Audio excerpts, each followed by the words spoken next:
Well, there's not too much straggling going on, so I'm going to get started. As I said, I'm Bill Hartung, a senior research fellow here at the New America Foundation, and I run a project called the Arms and Security Project at the Center for International Policy. Well, it's a very timely discussion today, given the president's remarks on the drawdown in Afghanistan, debates in Congress about Libya. Are we doing too much, too little? Is it even legitimate to be doing so? And, of course, looming all over this is the deficit. And it played into the president's discussion of the drawdown. It's played into discussions of whether we need to discipline the Pentagon budget and to what degree. But I think in order to do that, it can't just be about money. It has to be about what do we want our armed forces to be prepared to do. What missions are important? What missions might we be able to downgrade? So we have a very distinguished panel, and I'm very happy they could be here. I'm going to introduce each of them briefly. If I gave you their full curriculum vitae, we wouldn't have time to discuss the issue. And then each of them will talk for about 15 minutes. I'll do the introductions now so that the actual panel can sort of flow seamlessly from one presentation to the other. And I'll give the speakers a 3-minute warning when they're getting close to the end, but I'm not going to pull the hook out if somebody's saying something interesting, or even if they're not. So sitting immediately to my right is Christopher Preble. He's the Director of Foreign Policy Studies at the Cato Institute. He's the author of a number of books, including Power Problem, How American Military Dominance Makes Us Less Safe, Less Prosperous, and Less Free. So you have a sense of where he stands on that issue based on the title. He's also co-editor of Terrorizing Ourselves, Why U.S. Counterterrorism Policy is Failing, How to Fix It. He's a former commissioned officer in the U.S. Navy. And there's many other things I could say. He's published all over the place, as are all of our panelists. So I'll just encourage you to Google them, and you can read a lot of interesting things. Mackenzie Eglin is a research fellow for national security studies at the Allison Center for Foreign Policy Studies at the Heritage Foundation.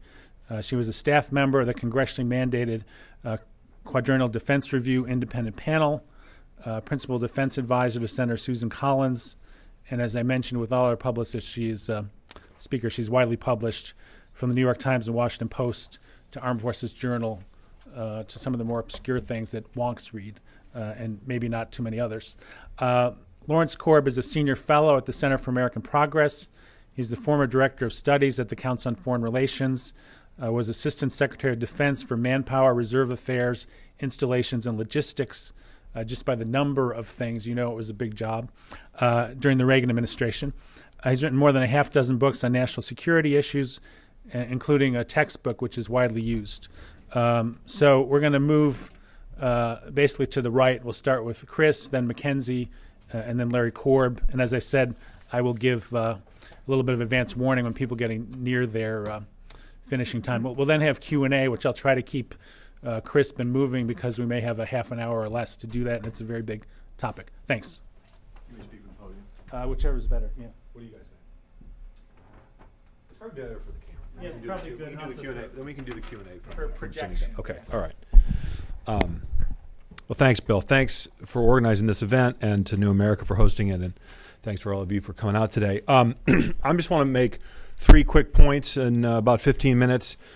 First, I think it goes without saying the nation is facing a serious fiscal problem. We have both massive deficits and then long-term debt, and I think we have to cut spending, and military spending should be on the table. My second point is we shouldn't cut spending without rethinking roles and missions. That's the purpose of this panel. And the third point is that we can do both, cut military spending and reduce the burdens on the force without undermining U.S. security. And I believe that because we are extraordinarily secure by any objective standard, and we should take credit, we should take solace in that, and it's not likely to change anytime soon. So on my first point, I hope I don't have to dwell too much on this point, but the fiscal situation is pretty real. I think it's unrealistic politically to think that the military is going to be kept off the table in the search for spending cuts. In some recent polls, more than 2/3 of respondents favor cutting military spending over cuts to Social Security and Medicare, for example. And I say, well, who can blame them? I tend to believe that defense is a core function of government. A lot of the other things the government does are not. And yet, in real inflation-adjusted terms, the military's budget has grown nearly doubled since 1999, about 93%. I did the math last night again based on the latest budget numbers. So almost doubled in 13 years. So we already see the political pressure being exerted on the Pentagon's budget. Secretary Gates likes to make a show as though he were cutting spending, whereas, of course, he's really merely slowed the rate of growth and diverted a lot of money from savings back into the budget. But what I really fear and what I see already happening is that there will be some modest cuts in real spending over the next 10 years or so, perhaps even more than just the slowing of the rate of growth. And the real danger, therefore, is that we'll set this arbitrary ceiling and we'll expect the military to adapt. And we've done this before. We've seen this movie before, and it doesn't go well. Now, McKenzie and her colleagues, among others, they're trying to fend off both. Okay, they claim that that all of the U.S. military's roles and missions are vital to U.S. national security, and they hope to protect the military budget from cuts. Indeed, they're making the case for much more military spending, much more. About 24% more by my calculation. A recent Heritage report calls for the DoD's base budget to average $720 billion over the next 5 years.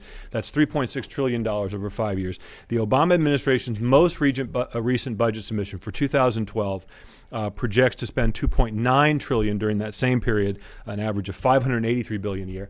And that doesn't count. I needed to add this at the end. This does not count the $400 billion in unspecified cuts over 12 years that President Obama announced even after the 2012 budget submission. Now I'm a little skeptical about those $400 billion. It applies to national security, not merely to DoD. It's not clear that all, or even most, but not all of that spending will come out. It's not clear if it actually will materialize. But the bottom line is, I think even an average of 583, which is what the administration projects, is unrealistic. And then, on top of that, let's not forget, I'm talking about the base budget, the DoD base budget. I'm not counting the cost of the wars. This year, the Obama administration expects to spend $113 billion. Next year, $107 billion in Afghanistan alone. And even if he succeeds, President Obama succeeds in drawing down forces, as he announced last night, we can expect to spend at least another $200 billion, and I think closer to $300 billion over the next 5 years in Afghanistan alone. And that's on top of the $450 billion already spent. So we spend a lot of money. But we spend a lot of money because we ask a lot of our troops. We ask them to do a lot of things. And my position is, instead of asking the military to do more with more or more with less or whatever, we should ask them to do less with less. And actually, that's something that General Odierno suggested recently, so I feel like I'm in pretty good company there. And we can do this because our security challenges are modest and manageable. Now, if our survival was in question, if hordes of angry savages were at the gates or a modern fascist nation state were poised to take control of the Eurasian landmass, then, we put those questions aside. It's not a question of what you can afford. Ronald Reagan once said, quote, "Defense is not a budget issue. You spend what you need." But it's fascinating because not even Ronald Reagan spent as much money as we spend today on our military. Again, in inflation-adjusted terms, real dollars, the U.S. today spends more on its military than at any time since the end of World War II, more than Korea, more than Vietnam, more than during the Reagan-era buildup. And unless you believe that the current cast of enemies is comparable in any way to the Soviet Union in the 1980s, well, I got a bridge to sell you, because it's just not the same. We're talking an order of magnitude difference. But let's be clear. We're spending more than we need for our defense, because what our military does today, and what it's been doing, frankly, for the last 2 decades or so at least, is defending others who could defend themselves. And we're quite honest about this. This is not a secret to anyone here in Washington. We've taken on the role of defending Europe and most of East Asia because we fear that if these countries were to take steps to defend themselves, that all manner of bad things can happen. And I want to just explore a few of those bad things that could happen and try to show why those are not true. In fact, there are two logical rebuttals to what I'm saying. One is that we're not as secure as I say we are, or I don't understand what it is that makes us secure. Or the second argument is that other countries are congenitally incapable of defending themselves, or that we don't want them to, even if they could. So let me deal with both of those very quickly. I say again, we're extraordinarily secure. What makes us secure? Two things: nuclear weapons and geography. Okay? Think about it. Any leader with a dacha or a two-bedroom apartment who's foolish enough to attack the United States of America will know with absolute certainty of the United States' ability to retaliate with the full might of the U.S. military. I usually make that claim, and people accuse me of being a partisan. I especially like to compare apples to oranges when we're talking about the U.S. Navy. And I can be labeled a partisan. We say, well, we should maintain a margin of superiority over any conceivable rival to deter this kind of conventional state-on-state aggression. And, I can be accused of being a Navy partisan. I served in the Navy. I grew up in Maine. That's the home of Bath Iron Works and the Brunswick Naval Air Station. And my name's Preble, and if any of you are naval buffs, you'll know what that means. So let me be clear. Yeah, I'm proud to be a Navy supporter. Maybe I'm too pro-Navy, but I'd take our Air Force 5 times a Sunday anytime, as well. Our Air Force is also the most capable in the world. There is no conceivable challenger today and no time in the near future. So what we're really talking about here in terms of roles and missions is using large numbers of troops to hunt terrorists. Okay? That's what we're really talking about here, because the real cost growth in the military is personnel, and the real growth in personnel has been the Army and the Marine Corps to fight the wars in Iraq and Afghanistan. So let me be very clear. These missions aren't necessary. Using large numbers of troops to hunt terrorists isn't necessary. Good counterterrorism, which is to say effective counterterrorism, is cheap. It looks like the operation that killed Osama bin Laden. We did not need 100,000 troops in Afghanistan to launch a special operations raid on a house in Pakistan. Nor did we need one to capture Khalid Sheikh Mohammed and Ramzi bin al-Shibh. Okay? Counterterrorism involves intelligence, cooperation with local officials, and occasionally the precise application of military force, not large numbers of troops on the ground. In fact, there's quite a bit of evidence to suggest that having large numbers of troops on the ground undermines your goals in counterterrorism because it engenders a lot of hostility and resistance. And I say that, and I hasten to add, it's not the fault of our troops. Our troops go to extraordinary lengths, in fact, expose themselves to greater harm and to prevent incidents against civilians. But it's the mere presence of foreigners in foreign lands, our troops in foreign lands, telling people how to run their schools, run their courts, run their lives, that engenders resistance. Okay? Even when we take the extraordinary care that our troops do today. So we should revisit the purpose of the U.S. military, especially the Army and the Marine Corps. We should learn the right lessons from Iraq and Afghanistan, which is these wars are costly and unnecessary, and we could cut the force structure considerably to support that. The other argument beyond that issue with respect to force structure, and in the Cato paper that I published with Ben Friedman, we call for an army that goes down to about, active duty army goes down to about 360,000 troops over the next 10 years. It's 547 now, right? Something like that. And Marine Corps from 202 to 145. So we're talking about significant cuts in military spending, especially in personnel, but only if we rethink how we deploy those troops. We cut personnel in the 1990s and we gave them more things to do, and I am not going to stand up here before you today and say we should do the same thing. We should not. Okay? Now, the last point. Shedding roles and missions implies taking certain risks. And this is a point that McKenzie and the Defending Defense Group, this is Heritage and AI and the Project for New American, the Foreign Policy Initiative, this is a conscious decision to say if we do this, if we shed roles and missions, there are going to be some risks. And the leading risk that I can see is that other countries who have grown accustomed to sheltering under the American security umbrella will choose not to shift some money from their generous social welfare programs to defense. And perhaps they won't share the costs of keeping the oceans free and clear of pirates, and maybe they won't work as hard as we do to keep local troublemakers in their respective boxes. Now, I'm inclined to say that that's their problem, but the sense here in Washington, especially from the defenders of the status quo, is that every problem in the world, no matter how small or how distant, will inevitably be a problem for the United States of America, and it is better to deal with that problem in a proactive, preventive way than to assume that it will not come to our shores eventually. And I got to tell you, there are some elaborate scenarios out there, really scary stuff of all the horrible things that would happen in the world if the U.S. military were not 10 times as large as its next largest rival, but maybe only 4 or 5 times larger than its next largest rival. You know, from the hoarding of goods and natural resources, increased terrorism, massive debt, loss of trade, nuclear-armed Iran running amok in the Persian Gulf, blackmailing oil consumers, Israel attacked by a coalition of war. It's all in there. It's incredible stuff. It's really, really frightening. And I exaggerate only slightly. Because what I wrote many years ago, not so many years ago, it feels like a long time ago. But I say in The Power Problem, it seems like every single spark anywhere in the world is destined to become a raging inferno. And the United States is the only country in the world that has the sense to take a cup of water and douse the spark before it becomes a flame. We're the only ones.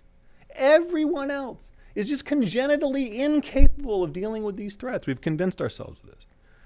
Well, you can probably guess that I think this particular idea is wrong and even a little silly and unnecessary. Okay? Our military power doesn't do all the things we say it does, and a world with slightly less U.S. military power isn't nearly as frightening as people say, and a more realistic understanding of the limits of the power is both prudent and wise. So let me close with this. You know, the United States is an exceptional nation. You know, I don't just say that because you're supposed to say that, okay? I actually believe it, okay? But I believe we're exceptional for perhaps different reasons why other people do. Because we are not exceptional because we are indispensable. We are not the indispensable nation. We are exceptional. In fact, we honor the courage and sacrifice of our troops and the sacrifices of their family, but we know that it's not our military power that makes us exceptional. That's not what it is that sets us apart from the rest of the world. We're exceptional because we are both prosperous and free, and that makes us rather unique because we are free from the normal concerns that dominated the attention of parties in the past, that is, the concerns about maintaining their physical security. We haven't had to worry about such things. And things that look really, really threatening to us would look like a picnic to countries that have been invaded within their memories. Okay? Instead, the United States has traditionally husbanded our power, focused on building our strength here at home, and acting as a symbol to the rest of the world, living within our means, not making promises we can't keep. So, I think in recent years we've departed from that tradition, not just in the military realm, but also in domestic politics. We've made promises we can't keep. When we began this project in earnest, this global dominance, U.S. primacy, whatever you want to call it, unipolarity, after the collapse of the Soviet Union, we accounted for about 1/3 of the world's economic output and 1/3 of the world's military spending. Today, we account for 50% of the world's military spending and less than 1/4 of economic output. That's not sustainable, and we shouldn't try. Thanks. Thanks, Chris. Now we'll hear from Mackenzie.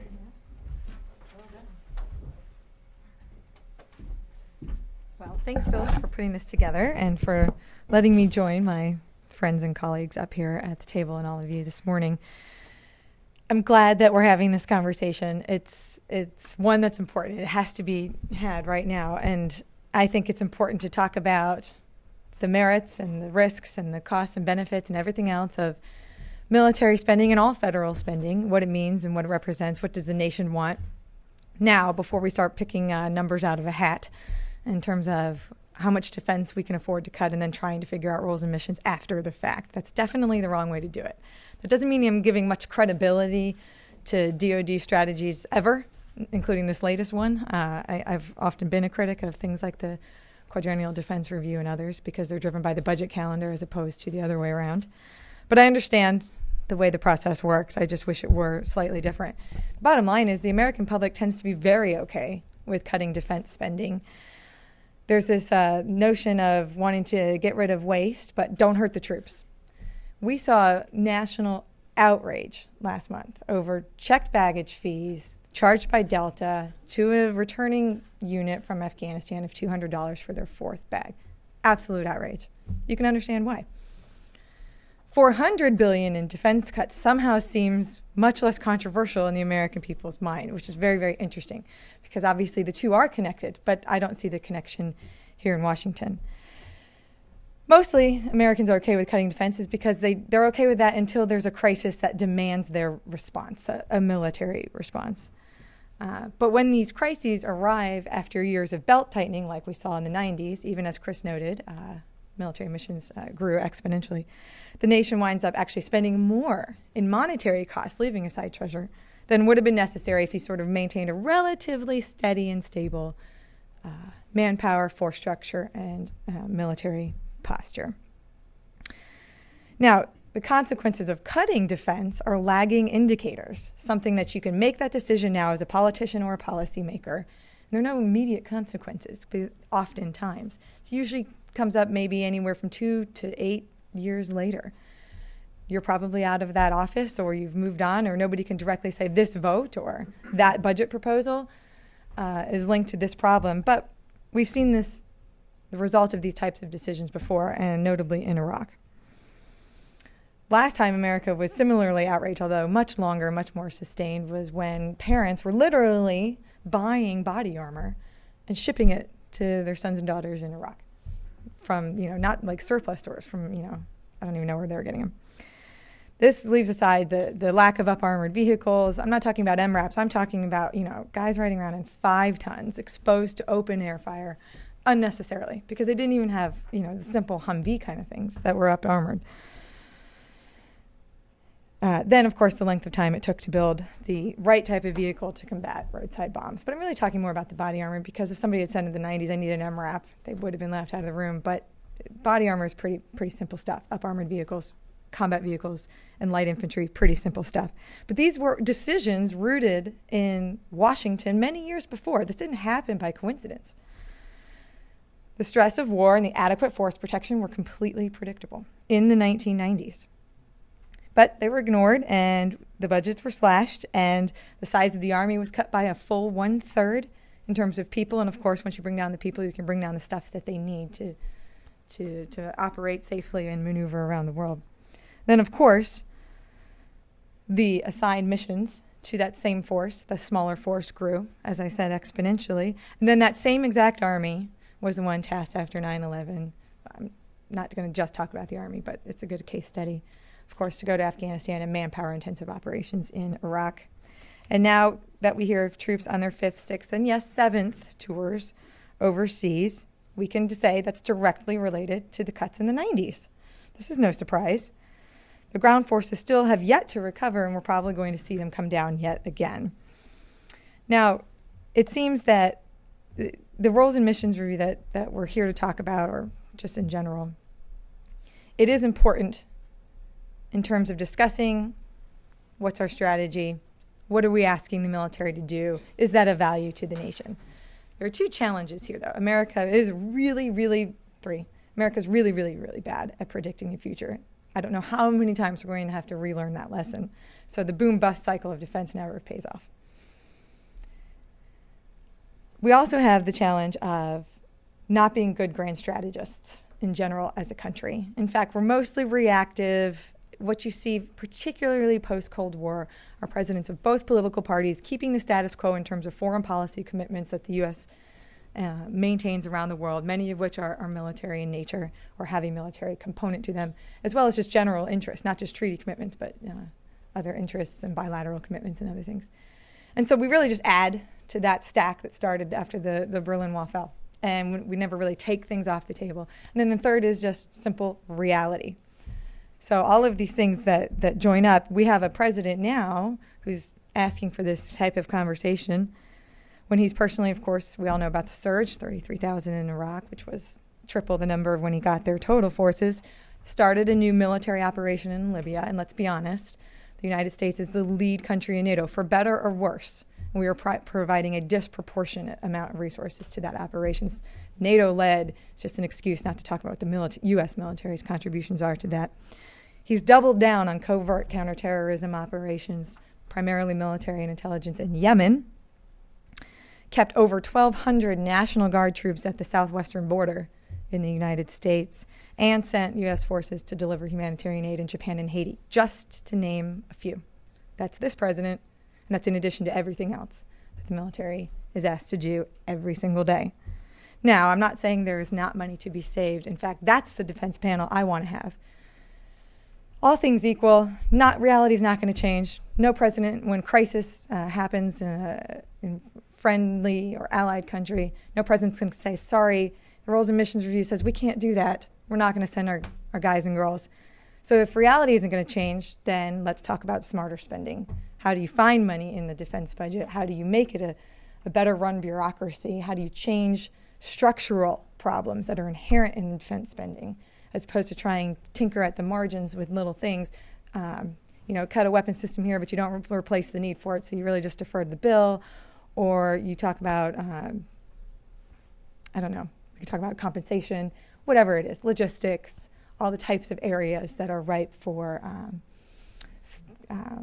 bureaucratic overhead, staffs, infrastructure.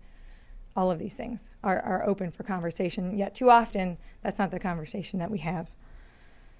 So until the bottom line here, President Obama is the only one who can really alter foreign policy commitments. Government bureaucrats at the Department of Defense cannot do that. They can make recommendations, but at the end of the day, the president, as the commander-in-chief, runs U.S. foreign policy. And if that's our debate and our disagreement, I'm okay with that. But if it's actually, what we're spending certain things on to maintain the military we have to do the things the nation asks, that's a different challenge. So if we hope or think that foreign policy commitments will be reduced, then I'm more optimistic about the future. I would make a point. The Washington, yes, I know, I've lived here a long time too, and I hate to say that. I don't want to be in the bubble, but nonetheless, Washington's chattering class, I suppose, that's one way to put it. It talks about, as Chris mentioned, defense being on the table in terms of cuts, contribution to debt, reduction primarily, deficit, I guess, for this year and next year, last year. What's often missed from that conversation, and I think quite on purpose, is that defense, the U.S. military, has contributed more to deficit reduction than any other federal agency so far. And it started 2.5 years ago. You never hear anyone talk about that. No other federal agency has come to the table. I don't know that we need, until all federal agencies are parity and on par with equal contributions, then we can also have more conversations about where else to go back to defense. But we've hit that well. We've fed from that trough already, and we're going to keep going back to defense because it's fast, it's easy, you show real outlays, and what I already talked about, you have delayed consequences. But this is something that my colleagues at Brookings have made. This is not, McKenzie's math. So let's be honest about where defense is. It's not on the table. It's been on the table. It's been cut. It has been cut. It's being cut, and it's going to be cut more in the future. Now, I'm concerned. I'm concerned because we have a Secretary of Defense on his way in days out the door, and he's now starting to sound very much like an observer to the last 4 years as the man in charge, going out the door, putting a ribbon around his legacy and saying, hey, wait a minute. There are a really long list of things that the military still needs to do. I didn't do it, but you need to do it, and make sure you do it next guy. He's acknowledging all of the things that people like myself have been saying for a long, long time. Today's military is still living off the Reagan capital, the Reagan buildup. To this day, virtually all of the major systems are 20 to some cases 60 years old. It's unsustainable. Equipment used at wartime rates is used at 5 and 6 times their peacetime rates, so it runs out faster and it's much more expensive to maintain when you use it. And defense spending on new weapons, new equipment, and new technology is absolutely essential. These are Gates' words. Now. He sounds like a card-carrying conservative. On his way out the door at the AEI Institute, American Enterprise, he said, we must build a new tanker. We must field a next-gen fifth-generation fighter. We must build more ships. We must recapitalize the ground forces. We must replace our ballistic missile submarines. There are more, but you get the gist.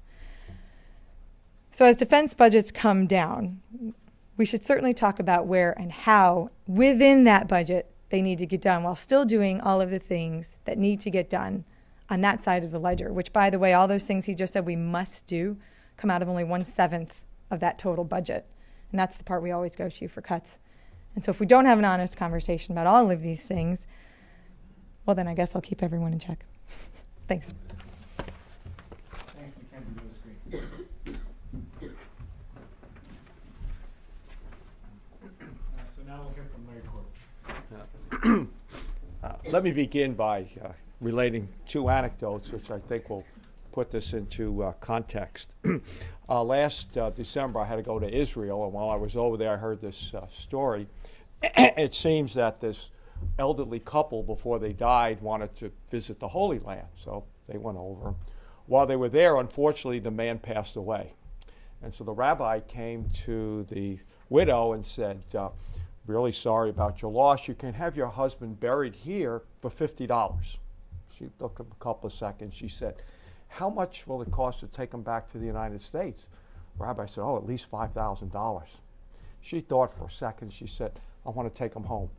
The rabbi said, why? $50, $5,000? She said, well, years ago I heard they buried a fella here, and after 3 days he rose from the dead. I don't want to take a chance. Now, my point of that story is no matter what you talk about, you can't, no matter how much you spend on defense, you're always going to have to make choices. We don't know what the world, is going to be, and you can drag up all kinds of, worst case analysis. So I think if you go back and you look, we've always had to make choices. And it's interesting where Bob Gates, who Mackenzie and I may not agree on many things, but we have the same opinion of Secretary Gates. He said, well, I don't want to go back to spending at Cold War levels. Well, as Bill has pointed out, and Chris, we're way above Cold War levels, even in constant dollars. And I think that's important. Now, if you go back and you look, we've always had these economic concerns. And again, Gates said, well, I'm glad I'm leaving because previously we could spend whatever we wanted and we didn't have economic. That's crazy. Go back and you take a look. Read Eisenhower. Everybody remembers the military-industrial complex. Read his inaugural address where he said, every tank you buy, you could get a school. I mean, it sounds, like it was, coming from George McGovern, for example. And you take a look at it in his time in office, and every, figure I'm going to give you is in, fiscal year 2012 dollars. He cut $140 billion from the budget he inherited. Richard Nixon, whom Mark Shields, I think, calls our last liberal president, he cut $150 billion. Bush 1 cut 100. Reagan, in his second term, cut 60 after you passed Gray-Rudman, Hollings deficit reduction law. And, of course, Clinton gets the heck beat out of him. He actually only cut $20 billion because, as has been pointed out, the budget started going up in fiscal year 1998. Now, if you take a look at where we are now as we approach this, trying to make defense some part of the deficit reduction, I'd say we're, from a financial point of view, we're in great shape. Because as already pointed out, we're about $100 billion above the Cold War average. And the other thing is that these wars we're fighting now are the first wars where we had supplements. Go back, we didn't have supplements in Vietnam. We didn't have supplements in Korea. Now, what this means is you got a base budget, then you got supplements, and you can sneak a lot of things in there. V-22 has been voted. F-22, C-17s. So when people say, well, my regular budget at procurement, yeah, you've been sneaking a lot of things into the supplements. And again, Obama's talking about, I want to cut $400 billion between 2013 and 2023. Now, he ain't going to be president, who's going to be president? We don't know. What's the situation going to be? And we did some, projections. If you take his budget and you project it out between 2013 and 2023, $7.5 trillion supposed to spend on baseline budget, not the war supplements. $400 billion, $7.1 trillion. That's not going back to Eisenhower or Nixon or Bush, the first president, President Bush. Now, there are obviously some problems there. I've been studying the Pentagon ever since, my days when I was back in the service, and I've never seen it so poorly managed. And I'm not talking about waste, fraud, and abuse. That's the easy way out. Everybody's talking about waste, fraud. I'm talking about management. And I would argue that the key to running the Pentagon well, not the secretary, it's the deputy. Go back and you take a look. When did it go well? when Melvin Laird, who, interesting enough, I asked him one time, I said, here you are, a politician appointed Secretary of Defense. What's the first thing you thought of? He said, I've never managed anything. I asked people who's the best manager in the country, and they said David Packard. So I went out. I said, you know him? He said, no. But I convinced him he had to do this because, you know, the country needed him. Harold Brown, a scientist, you know, Jimmy Carter appointed. He hired Charlie Duncan from Coca-Cola. And when Dick Cheney got the job, the White House said, you can have it, but we're picking your deputy, who was Don Atwood from, from General Motors. And if you go back and you take a look, that's when it's been run well in terms of the cost growth. You've seen all the reports. The Defense Business Board, you know, says, you know, we've never seen so many cost growth in a lot of the weapon systems. So obviously that would help as we go forward. And even now, you know, I know Bill Lynn, nice fella, but he's not David Packard or Don Atwood, you know, in terms of being able to get things under control. Now, Mackenzie mentioned, look, personnel costs are very high, particularly healthcare. Admiral Mullen says, hey, they're eating us alive. Gates said we're going to have to do something. You've got to do something about the military healthcare system for working age retirees. Nobody wants to touch it, you know. I wrote something about it, and I know what people say about me because I happen to belong to the Military Officers Association, and I get their mail, you know, and you see what they say about me, okay? But you're going to have to do that. And nobody wants to talk about personnel costs. We have a standard. It's called the Employment Cost Index. We're way above it. And I know why we are, because we have a guilt feeling as a country, because this is the first wars we've ever had where we haven't done two things. One, raise taxes so people pay for it. You realize in 1968, we had 540,000 people in Vietnam, and we balanced the budget that year. How did we do it? We had a war surtax, and we cut some baseline defense programs plus other programs. And then, of course, we haven't activated the selective service system. The all-volunteer military, I can show you the documents, okay, is a peacetime force, because we had to convince President Reagan to keep draft registration. And, of course, so we have this guilt feeling, so we try and compensate, you know, with extra pay. No, the way to compensate is to make sure people get enough time at home in between deployments. That's what you need to do. Okay, now, can we adopt a better strategy? Chris, you know, has alluded to it. Yeah, it's called, and John Mearsheimer, you know, has written about it, called offshore balancing, selective engagement. Okay, why do you want to have all these troops, ground forces all over the world? You know, one of the biggest mistakes we made after the first Gulf War was staying in Saudi Arabia, because that became a rallying cry for, you know, bin Laden. We didn't need to do that. In fact, we were very careful before that. We set the bases up so they could handle our forces. We didn't put forces on the ground. So you have offshore balancing and selective engagement. Okay, your other strategy is not going to be preventive war and regime change, okay? And if you adopt that, then you can take your Army and Marine Corps back to where they were on 9/11. Nuclear weapons. The Air War College has done a study, said we need 311, okay? This is not Brookings or the Center for American Progress. This is the Air War College, okay? They're best thinkers, okay? So if you can do that, why don't you do it? And if you start moving in that direction, not only will you save a few bucks, but you will get the moral authority to stop nuclear proliferation, which is a real threat. And then you can take a look at, do you really want to build a new generation of submarines and things like that. Couple of weapons, V-22. Dick Cheney, who, by the way, I didn't think he was a good vice president. He was a hell of a defense secretary. He was one of the best we've ever had. In fact, I've written about that several times. He called the V-22 a turkey. Okay, well, we got 150 of them. Why do you keep building it? Okay, you have all kinds of technological problems. I mean, you know, the Marines finally, you know, after spending quite a bit of money on a new expeditionary fighting vehicle, when's the last amphibious landing under fire? Incheon. Well, like that fellow who might rise from the dead, yeah, that could happen again. But you got to ask yourself, you know, in terms of, you know, other people are developing missiles, you know, to prevent that from happening. The F-35, okay, it's a good plane. Navy doesn't want it, okay? They jam down their throat, okay? Because C&O goes before the, you know, the Navy League and the operational, you know, too heavy to make it. the F/A-18E, and that's a pretty good plane. Okay, still, still works. Everybody says, "Oh, you got to worry about China." Yeah, I'm worried about China, not because they're a military threat, but because we're borrowing so much money from them. It's interesting. Hillary, we now with WikiLeaks, we know all of the everything that happens, But Hillary Clinton was talking to the Australian Prime Minister, and he said, "Why don't you lean on China to get them to do something about their client, North Korea?" And she said, "How are you going to argue with your banker?" Okay? So if you're really worried about the threat, it's interesting. $10 billion a month in Afghanistan, we're borrowing $10 billion a month from China. Okay?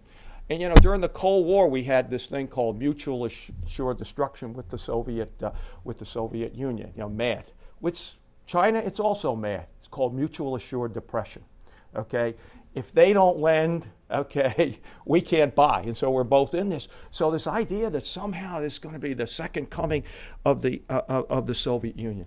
And then my final thought, and it's already been mentioned, the free riders. Everybody's worried about the Persian Gulf. Got to keep the Persian Gulf open. Yes, I think we do. How about India? Don't you need oil from there? Okay, you got a navy. Okay, send some ships. Okay, the Chinese, you like to keep it open? Fine, let's help us do that. The Europeans, and that's what you have to do. And not only you have offshore balancing, and I would say your other way to approach it is multilateral if you can, unilateral only if you must. I think if you do that, you can easily, the $400 billion is easy. I mean, to do it. I think it can go back to the average we spent in the Cold War and still have a vibrant defense that protects our national security. Thank you.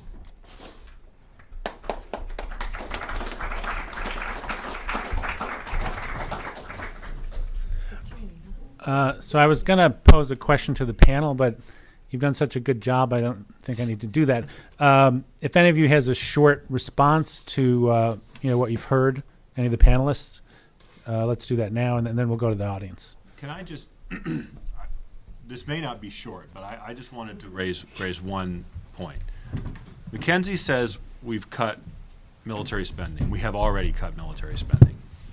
And I'm not as good as y'all with remembering all these numbers, so I brought my cheat sheet. So my first cheat sheet is the FY 2012 budget request goes from 553 to 611 over the next 5 years, and increases you can't really see it very well, but trust me. We'll take your word. So then I said, okay, now that this is in nominal dollars. I understand. So I know I'm not really good with math, but I understand the difference between nominal and real dollars. So then I go to the other table that shows it to me in real dollars.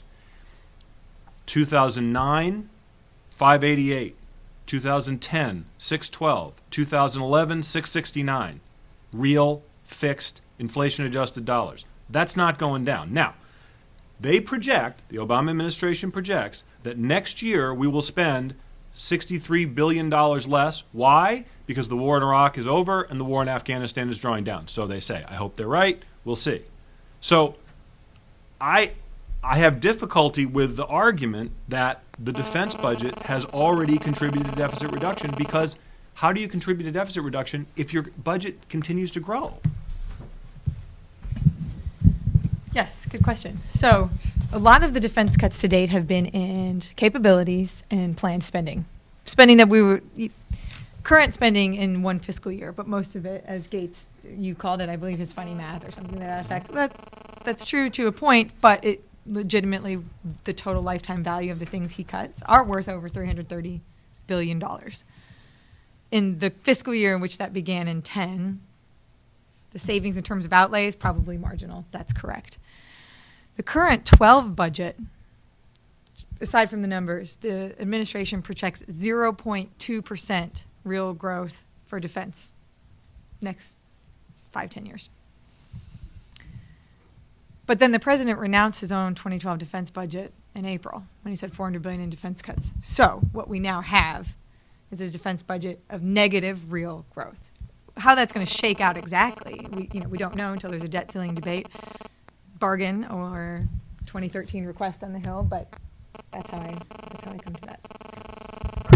One thing I'd like to point out, if you go back and you look at the cycles of defense spending, which we had ever since we, became, we had what we established what our founding fathers would call a large standing army, because previously we had not done that. You've never had as many consecutive years as real growth as you've had to now. People forget it started in 1998.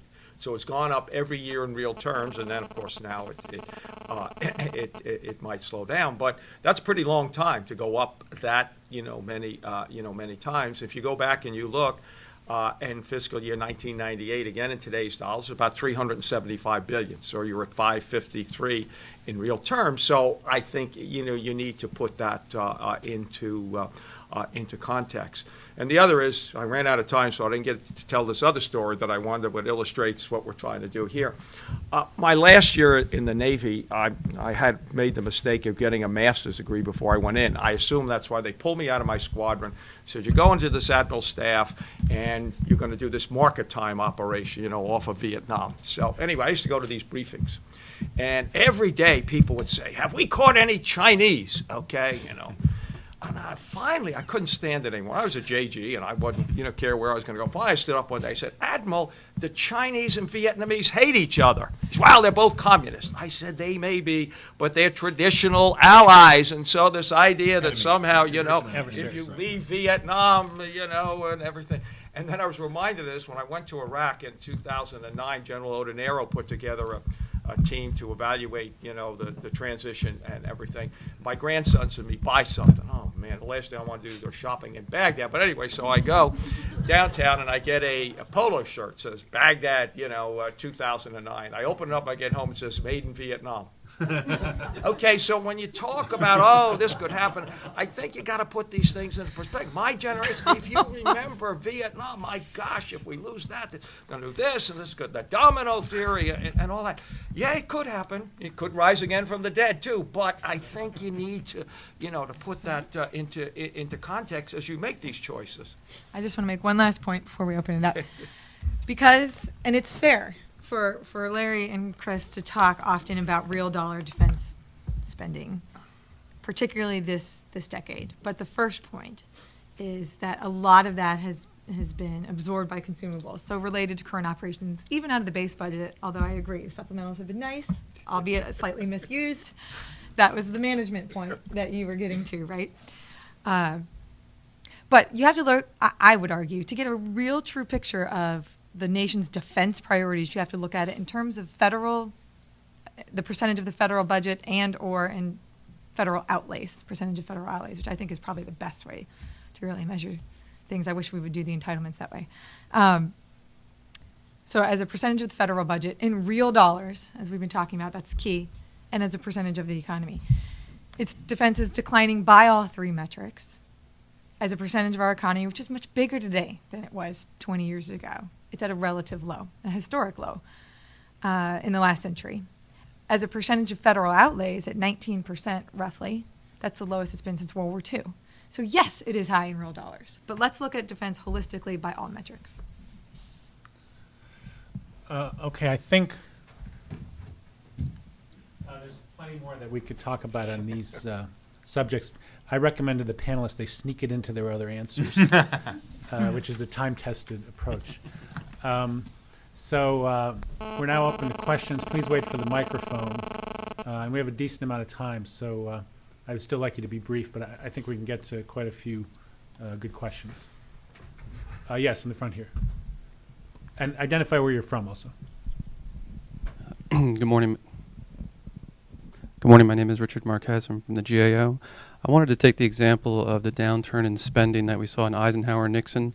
Eisenhower had the opportunity to place more emphasis on nuclear weapons and strategy. Nixon had the opportunity to turn to the all-volunteer force. Are we out of innovations, or is there an innovation out there that might provide some other segue into lower defense spending without really compromising capabilities? Yeah, terrific question. You're right about Eisenhower, because he basically cut the ground forces and focused on his strategy, was called massive retaliation, which basically said, you mess with us, you don't know what we're going to do, okay? And in fact, we now know that, one of the ways he ended the Korean War was let the Chinese know he might even use nuclear weapons, okay, which kind of accelerated the talks.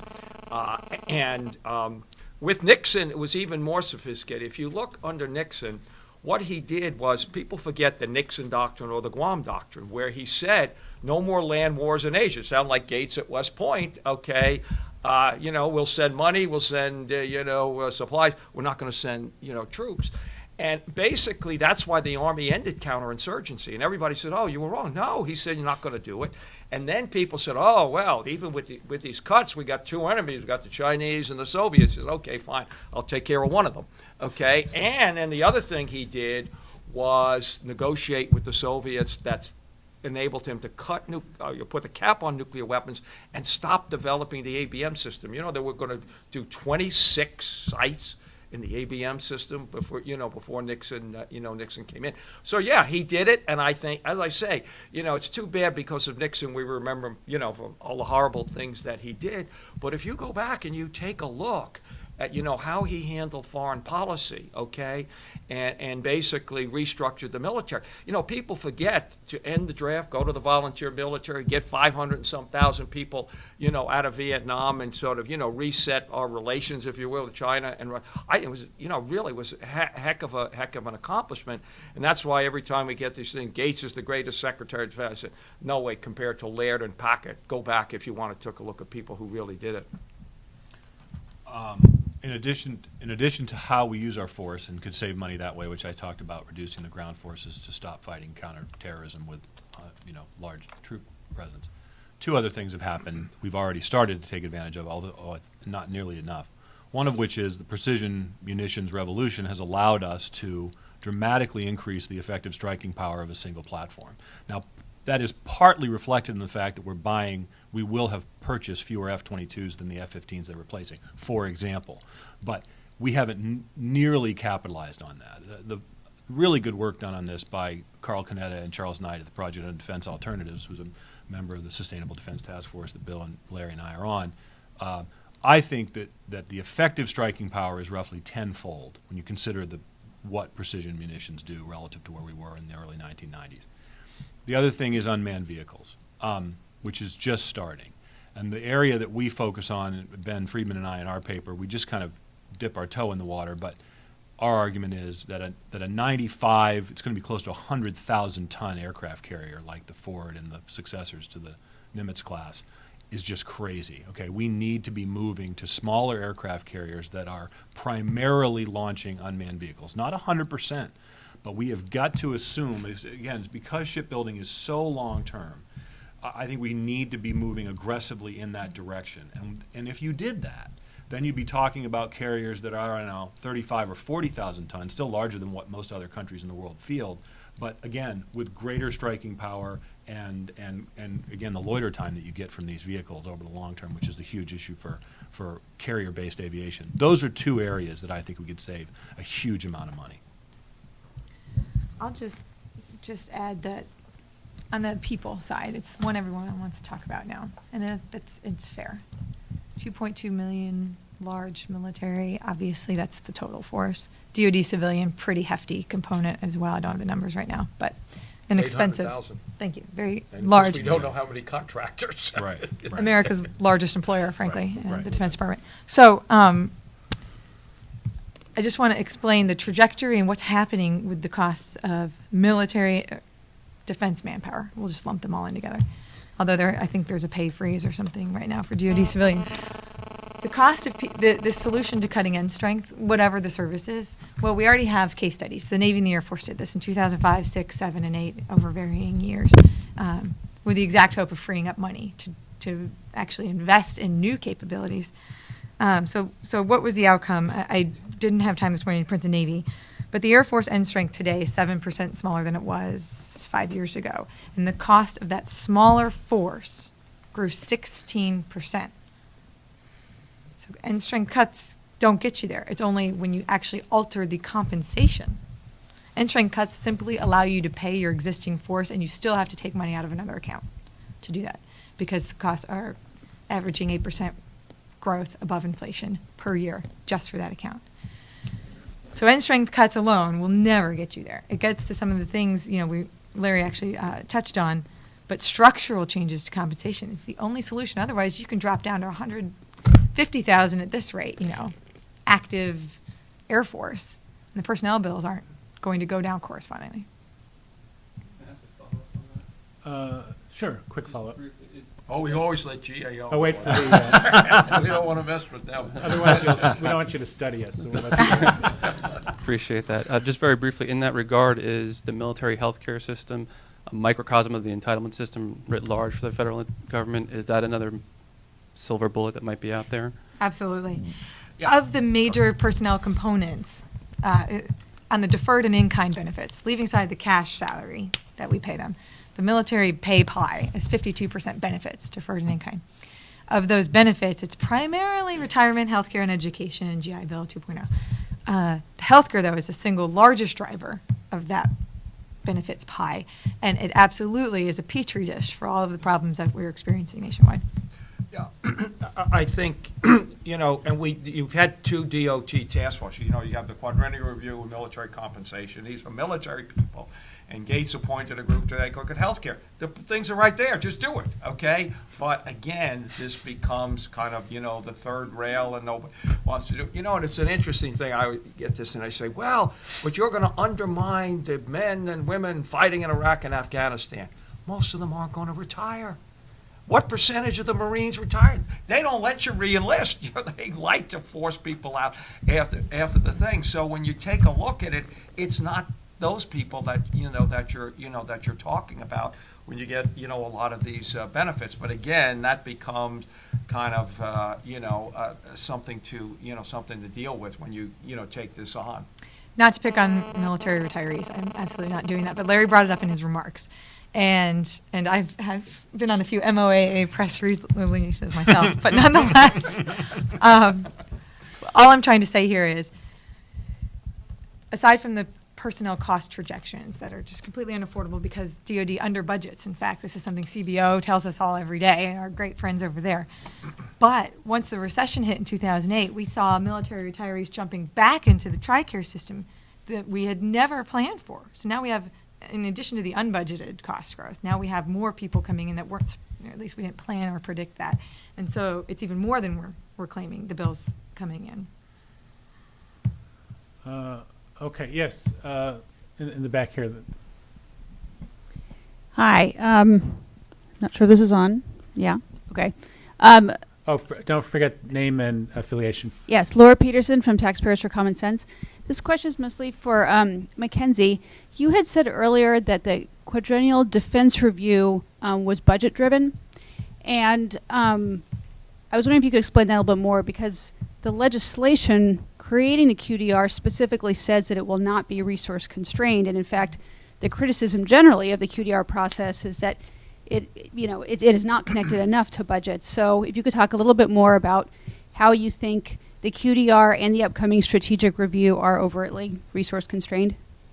Absolutely. I've written a lot, but I'll try and be brief. I feel somewhat vindicated because I believe, if I interpreted his words correctly, the Secretary basically renounced his last QDR, saying this in effect. I think it was the AEI speech. He said it much more nicely because it's his QDR, but he said something to the effect of, and those who are there can correct me, it doesn't do a good job of linking force structure to strategy to budgets, something which basically is the whole purpose. I agree with you. The legislation is well written. There's no doubt about it. But the actual clock of implementation is all messed up, and it's backwards. So you have the budget coming over first in the new administration. Obviously, the budget calendar drives, frankly, not the actual submission of budget documents. I'm not even talking about if the QDR is budget driven, although we learned the QDR panel, independent panel, all the DoD witnesses said we were given a top line as part of our QDR deliberations, and then we created the QDR. And that was just straight from the defense witnesses. But just the process, the way it's set up, because the legislation has never really truly been followed. This is not exclusive to Gates, and I'm not calling him out alone. The last couple of QDRs have been largely ineffective, including Rumsfeld's 2001 that was trashed right before 9/11 that was at the printer that didn't have the word terrorism in it, and then they had to go back and rewrite one. So you have your budget calendar that drives it, and so then the QDR comes out after that. This particular last QDR came out in advance of the national security strategy, which is supposed to inform it. Foreign policy informs defense policy, not the other way around. And Gates said as part of the 2010 budget. The QDR was informed by the 2008 National Defense Strategy, which is under a different administration. So, there's a couple of process things that could be fixed to strengthen it. It's, like I said, it's not a well-meaning document with a lot of important things in there. But I'd conclude by just talking about the most recent one, which was really short-term focused, and it acknowledged that up front. It used the term budget constrained and hard choices in there, and then in other paragraphs it did say it was strategy only. So I think it was inherently contradictory. But it basically, the document, in so many words, said this is a 5 to 10 year document. It is not intended to go out beyond that, which, as you know, legislatively, that was the whole purpose. So, that strategy is ripe for a reform to tighten it and make it much more useful to its customers. Well, I think we agree, Mackenzie, that the QDR doesn't drive force structure. I think it should, but in retrospect, I don't think it ever could. It's impossible that will happen. The way the QDR works is you have an existing force structure, and the QDR is written to justify that force structure. So if you believe that that's the way it's going to be in the future, no amount of programmatic reforms is going to change that. It will always be that way. So let's just stop the charade. Okay. My main criticism of the QDR and the national security strategy and the national military strategy, all of them, but especially at a policy level, that is the national security strategy, is it's a laundry list of things, want to have things. There's no prioritization. There's no attempt even to categorize what is the most important thing. I think I taught this in my class. I think we identified 11 different essential functions for the U.S. government for U.S. foreign policy. 11 absolutely essential. And I put this to my students. These are undergraduates. I said, do these come into conflict? Go out and figure that out. Every single case study we examined, of course they come into conflict. So pretending that the laundry list of things we say we absolutely must do, that there is no prioritization, is false. We need to get out of that habit. And the only way, frankly, to force the services and the policymakers to prioritize what they have and when it's used. Again, policymakers decide when it's used. Okay, is cost. That's the only. And again, Eisenhower did it. It was ugly. Okay, it was really, really ugly and painful, but he imposed cost constraints, and the services fought it out. Okay, after that, the service shares have stayed relatively the same. Although again, Army and Marine Corps have gotten an increase for Iraq and Afghanistan, but the base budget shares hasn't changed that much, frankly.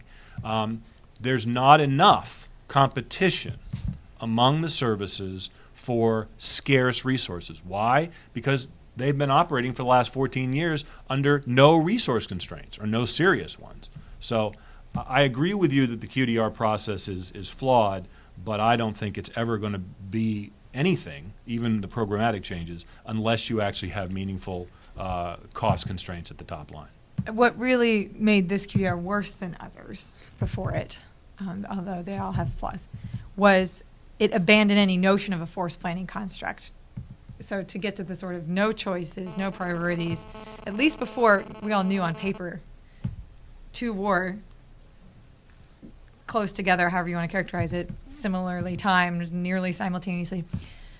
We pretty much knew, before 9/11 that wasn't reality, and then 9/11 kind of exposed that reality to the world, actually, since we had to stall out in Afghanistan, just hold it while we surged in Iraq. But at least there was some sort of rational metric, and just to completely abandon that and throw it out the window in 2010's QDR was a real missed opportunity. And that's my fear for this roles and missions review that's going on right now.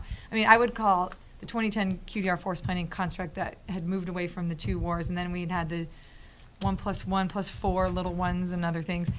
The 2010 one, I called it the kitchen sink, because it was literally everything you could possibly think the military is going to do, including climate change, patrolling the Arctic. And then it really becomes irrelevant and useless. So I'm worried about this roles and missions, that it's going to be very similar. It's going to do the laundry list of what the military is doing, and say, maybe we shouldn't do things. I can come up with some sort of parochial missions that might actually be up for debate, but we're not going to really change those, just like we're not going to change the golden ratio. And then out comes really the cuts from the core capabilities. I'm worried because the same people are doing it. Right. Too. Right. Okay. Yes, right here in this row. Mark, do you have... Yeah, Mark Thompson, Time Magazine. We've been talking here for an hour about outputs. I thought this was supposed to be the inputs, the missions. The center of gravity on the debate now is you can't simply get waste, fraud, and abuse and get rid of the $400 billion. So just for the sake of argument, for each panelist, which two missions should be on the table that the U.S. military can safely relinquish? I'll take that one first. Libya and Afghanistan. I mean, no, I'm not trying to be cute, because Mackenzie listed all of the different things that Barack Obama has done with the military that he has at his disposal. And in one instance, she said, well, we are in the lead in NATO for better or worse. And I guess the question is, well, which is it? Okay? Because let's be clear, this isn't an accident. We set out to be the dominant military power in Europe, and we deliberately discouraged European allies from spending more on defense. It's not like it was an unintended byproduct. We got exactly what we wanted. Is that what we want going forward? It may have made sense. I think it did make sense, frankly, in 1950, maybe even 60 and 70. But at some point, it just doesn't make sense anymore that we would continue to subsidize their defense spending. Why? On what grounds? Why are we bombing Libya? Why are we buying bombs to give to our allies to drop on Libya? Why is that? I don't understand. Borrowing from China to buy the bombs that we give. I don't understand that. Why do we have 100,000 troops on the ground in Afghanistan spending over $100 billion a year to hunt a threat, which I just read it on Google Alert this morning before we came in here, that the administration says Al-Qaeda in Afghanistan hasn't been a threat since 2006? What on earth are we doing? And so I don't agree that commitments and requirements are handed down like the Ten Commandments. I don't believe they're cast in stone. I don't believe, because I have the history to back it up, that every single time that some aggrieved party comes to the President of the United States and says, you must intervene here, I don't agree that he will always do so. He does not always do so. And if we were slightly smaller, and if we were more focused on our own security, he would say no more often. So that's a question. Is that a good thing or a bad thing? I think on balance it's a good thing, because I think most of the interventions we've undertaken in the last 20 years have not advanced U.S. national security, and several of them have made it worse. I'm just trying to take it to a smaller level, sort of a day-to-day level. Things three came to mind, but I'd love to think about it more. You get into very touchy areas. It's like MOAA, but for the services now that are going to not like what I have to say. But okay, so take, for example, the Marine Corps. What are some possible non-core functions that they could get rid of so they can bolster up other things? Well, protecting embassies and select embassies and consulates around the world. I think at this point, we have able-bodied people in the private sector who can probably do that. Or even other government agencies, DHS, or I don't even know. There are protective forces down at the submarine base at Kings Bay, for example. They're all over, but that's just one unit example of that mission set for the Marine Corps. They may want those people to be doing other things. Counter-narcotics. It's a huge military mission. You know, I tend to think that, not being a Homeland Security person who examines it too much, but it tends to be law enforcement, tends to be Coast Guard. Our Coast Guard is like many of the world's navies. I think that is something the U.S. military could shed, possibly. I would need to know more, but I think it's worthy of examination. And you know, I say space very broadly, and my concern here is about the Air Force becoming the Space Force if we don't continue to sort of give the Air Force the opportunity to say no or share some of that responsibility across DoD, or find somewhere outside of DoD to do that. I mean, all things equal today going forward, it's the Space Force. So, you know, to provide the access, the network, the video, live stream, live feed, the UAV info, the satellite, the GPS. I mean, the Air Force is doing it all almost unilaterally, and I'm concerned that they're overdoing that at the expense of other things. I'm not saying it's not needed. I'm just not sure they have to do it all. I think the main thing we've spoken about already is get away from counterinsurgency. This idea of regime change, undefined nation building, or whatever you want to call it, as a mission that we've learned we're not very good at it. And it's interesting. Everybody's focused on what Karzai said this week, calling us occupiers. Everybody remember what Maliki said in June 2009 when they made us withdraw our troops from the towns and cities back to the bases? We've repelled the invaders. So I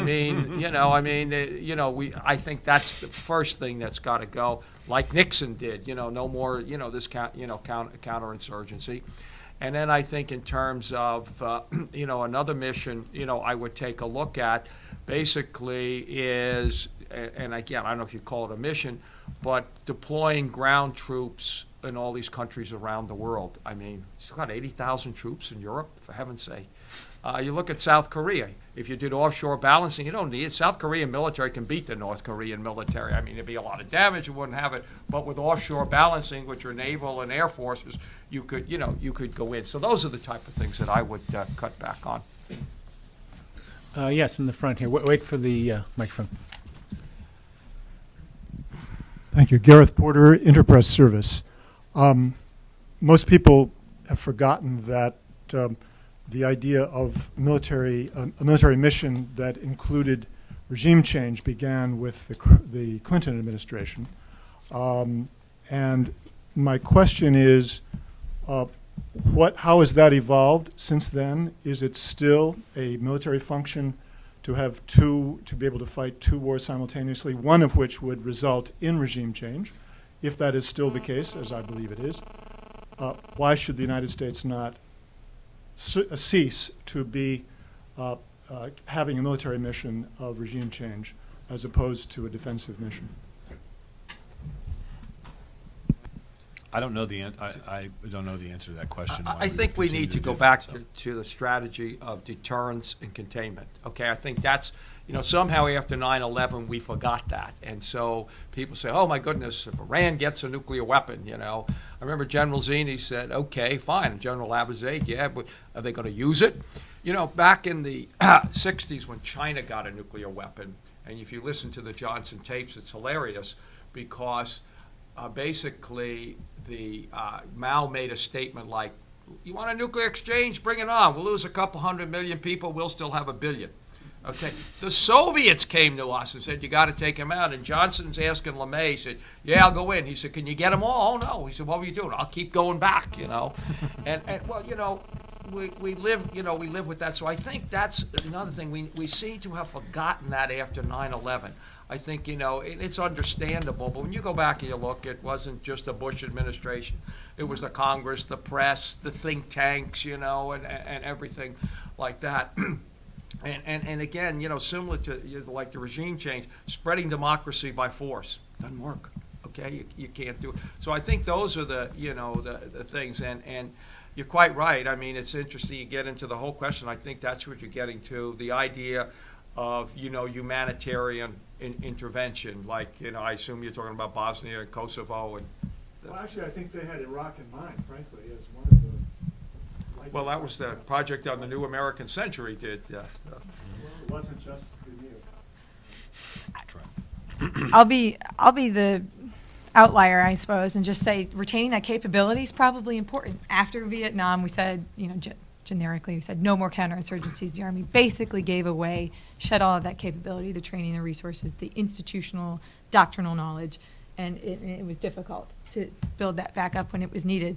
So I'm not saying nation building or regime change, but I'm also saying you don't give it away once you have that sort of combat experience. I was just reading the other day for a management class, actually, rereading The Bay of Pigs. Essence of Decision. No, not Bay of Pigs. It's who wrote it? Graham Allison. Yes. Right. And Cuban Missile Crisis. Right. No, Bay of Pigs. Oh, Leading up to going into the discussion room with JFK, the plans from the previous administration, and I just couldn't get over how much it sounded like Iraq pre-2003. It was, we're going to take in these armed guys on our side from Florida. It's going to spark an insurrection. Roses will be, they didn't say the roses part, like Iraq, but it was, this will then create this massive revolution. And then, of course, the concern of the president, who was new to the plan, is, well, isn't that going to require a regime change at the end of it? No, they'll just scatter to the mountains 80 miles away. And then somehow that would magically, they'd come back and it would work. The point was, regime change, yes, it had to be on the table and we all know what happened. I'm not talking about that. I'm talking about the lead up and the thinking behind it. I think retaining that capability is important. It doesn't mean you need to do more Afghanistans or Iraqs as a result. I'm going to agree with Mackenzie, but not for the reasons that she'd like. I happen to believe that the U.S. military having the ability to defeat an insurgency is a really, really important capability. Like if we had an insurgency in Montana. Okay? Now I'm not really being funny here, okay? I mean, I actually think that the US military's job is to defend the United States from threats, foreign and domestic, okay? And the flaw, the fundamental flaw in counterinsurgency doctrine is that we're fighting a war for somebody else. We're defending somebody else's country. Now, sophisticated coin theory recognizes that the essential ingredient to success is a credible local partner. So, do we have a credible local partner in the places where we are waging counterinsurgency with large numbers of troops? No. Have we conducted counterinsurgency with a very small number of troops, but a credible local partner? Yes. So, you do not, going back to force structure, which is the and roles and missions, you do not need a large military to do purely support functions in counterinsurgency. But the great leap forward is trying to build that country under fire, trying to create their institutions under fire, trying to find that next Thomas Jefferson. We have a horrible track record of this. And frankly, it's not a knock on the United States. Other colonial powers before us also had a horrible track record. Okay? We never used to do this. My greatest frustration is the United States wisely avoided these kinds of missions for most of its history, Philippines being an important outlier. Interestingly, some people draw the Philippine example as a case to emulate. I don't. Okay? And it's crazy to me that we have diverted from our tradition of being a model to being a armed vindicator, armed social worker, etc. It's crazy to me. Yes, all the way in the back. Better let her go. She got the camera. Yeah. My name is Li Yang. I appreciate the panelists talking about defense budget, but I think besides the troops and the weapons, I think we have to focus on more comprehensively. I think you can see the WikiLeaks saying our defense or our contractors, they are basically use our diplomacy, those officials, as a salesperson. So just for overseas contractors or their government to buy the weapons or the defense equipment from us. So they destroy our fairness or the free market, for one thing. Since they would indirectly change the free market in the United States. So they will really build up the price of the weapon by itself. And that's not only say in America, in the defense, they have no open bid or competitive bids. So in this area and in freedom, I don't think we have freedom. And we fight overseas for terrorism, but we don't fight the terrorism right here created by our officials and law enforcement. And the third is we are talking about a defense budget, not just a troop. I think we have to focus the defense budget in terms of whether they spend the money, whether they benefit to the veterans or to the militaries, or they really divert the budget to benefit a few, which created our social problem to begin with. Besides, they have this so-called block. This means baseline realignment. What this type of things happen from local to federal, what they are doing is buy a small piece of land and with a huge price, and then sell it with almost little compensation, basically give it to a developer. So just kind of waste and abuse, nobody's really addressed it. Okay, I think we've got a lot of issues on the table. Excuse me. I think you've put a lot of issues on the table, so I think we'll sort of... budget and how to manage it. Yes, I think we understand that you've made a number of points, and we'll try to respond to them. Yeah, when you ask a question with many questions in it, I get to choose which one to answer. Right. So I'm going to choose to answer the question about the economic ramifications of defense spending in the United States, military spending in the United States.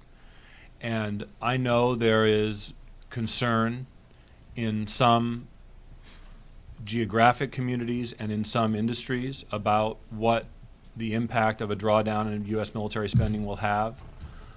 We saw some consolidation, quite a bit actually, in the early 1990s when we cut spending after the end of the Cold War. And I wrote about this in my first book. To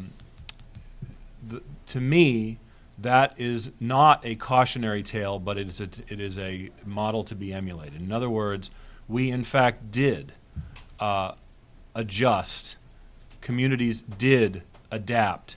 They created new industries. They created new job opportunities. And so it's just simply incorrect to assume that if military spending comes down, the inevitable result is massive economic dislocation here in the United States. And again, this is one point where Mackenzie and I actually agree a little bit. Because defense spending, military spending, as a share of GDP has come down somewhat, it's still quite high, but it's come down somewhat. It will be easier to accommodate additional reductions, and will have less of a effect throughout the rest of the economy than it did when we did it in the 1990s, I think. I'll hit two other points that you raised because there are a lot. On the I'm going to talk a narrow piece of it, foreign military sales. I was in a meeting with a senior State Department official, I guess, this week, who was saying, we want to move our I don't remember how he described it, some part of the defense diplomacy beyond just, hey, buy this airplane from this U.S. company, which they admittedly said is pretty much what it's been so far with a lot of our friends and allies. There's more that the military to military relationship we can build with a lot of countries that doesn't just, help a contractor here. This is different from contractors on the battlefield, which I think you also alluded to.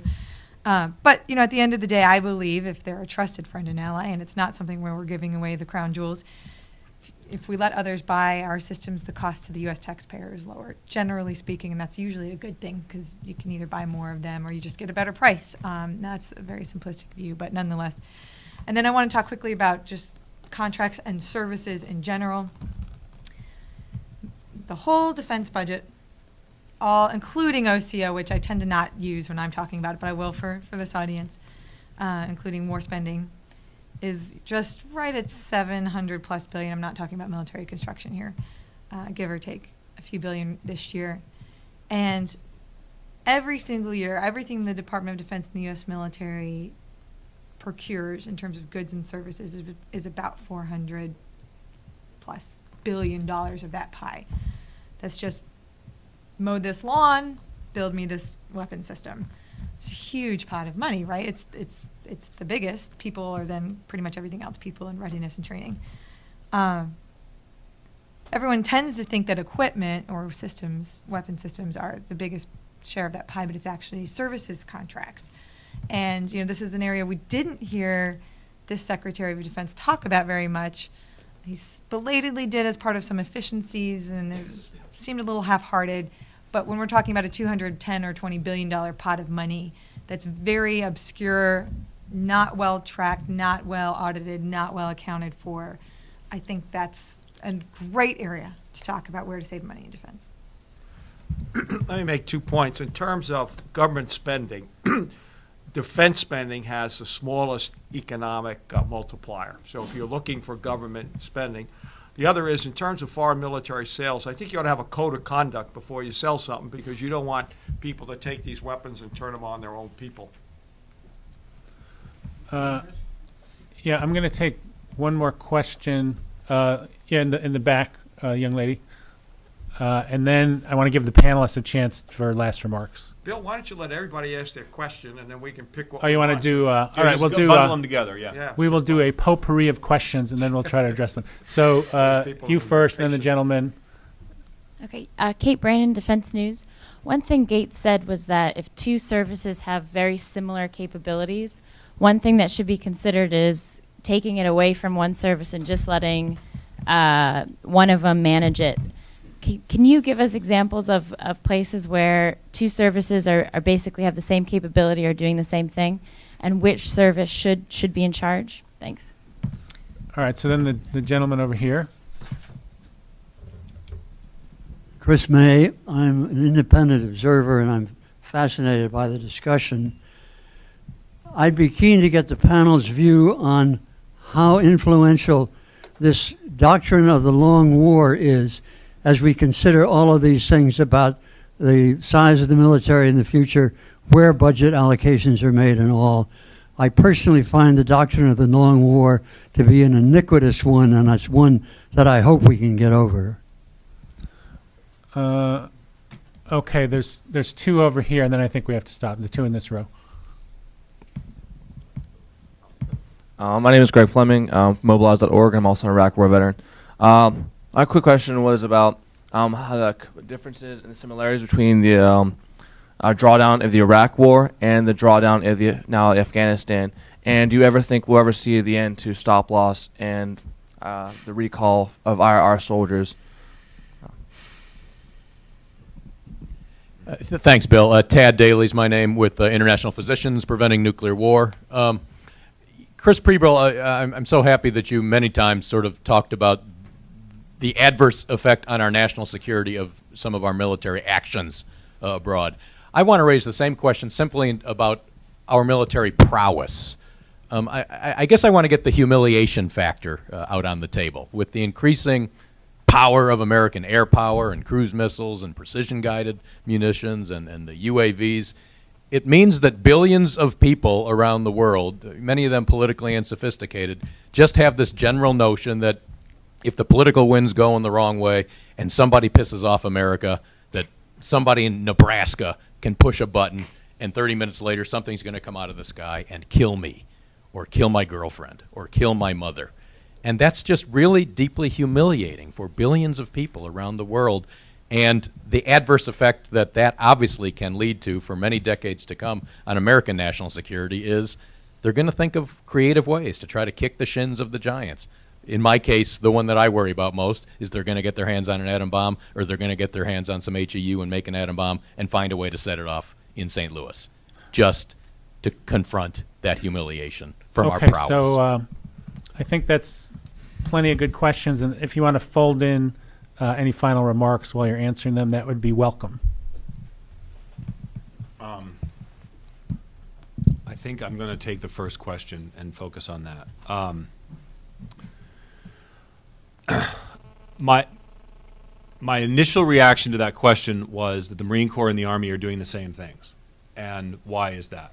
Because the Marine Corps was designed with a different mission and under different circumstances. I'm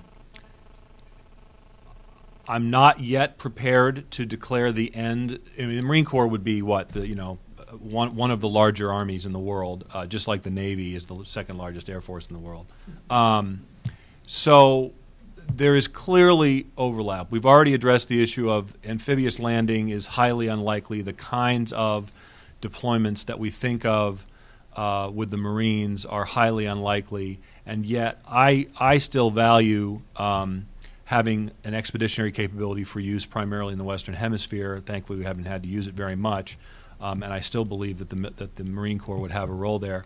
But does the Marine Corps need to have its own fixed-wing aircraft? Do we really believe that in a major contingency operation we are going to deploy the Marines without Navy air cover, for example? I kind of have a hard time envisioning that. Again, we've become accustomed to the Marines operating with their own aviation contingent, but if that wasn't an option to them, or if over time they were told that it wouldn't be, would they adapt? I suspect that they would. So I think there is overlap between the Army and the Marine Corps, and at a minimum, both services need to spell out more clearly what their unique capabilities are and why those capabilities should remain unique. Great questions all. Thank you. Sorry for the time constraints. Kate, I would answer you by saying the first thing that comes to mind is so clearly unmanned systems, primarily airborne, unmanned, obviously in quotes, and I'm excluding here the Army's tactical unmanned systems. The Navy and the Army in various cases have both tried to do it outside of BAMs for the Navy and said, hey, Air Force, you can just take it. It's yours. I can point to a couple different examples, and that's probably the right thing to do. Moving into U-class and then a next-gen UAV and all of these types of things as UAVs move into outer space or high altitude as well. I think the Air Force might be the right sort of executive agent, for lack of a better term. Undersea, sure, the Navy can have those systems. That seems to make sense. And I think I'd have to give this more thought, but a cursory review in my brain, I came up with rotary wing aircraft, probably primarily on the helicopter side. There's certain select missions and capabilities from cargo and transport and search and rescue and everything else. I think there could easily be some condensing there. I don't know who or what, but I think that's an area. And then I would just say to the gentleman here that just this week I was examining the Iraq drawdown and the pace of it to better project partly the cost of the Afghanistan drawdown, because in this president's and the last one too, they put placeholders out there for OCO, $50 billion a year after a realistic amount of time, which I understand why they do that, but that's not a good number. So I wanted a better number, and we've been examining that this week, and it was pretty I mean, I don't have it with me, but it's something like 40,000, 60, 40. That's massive in a short amount of time, and a lot of people.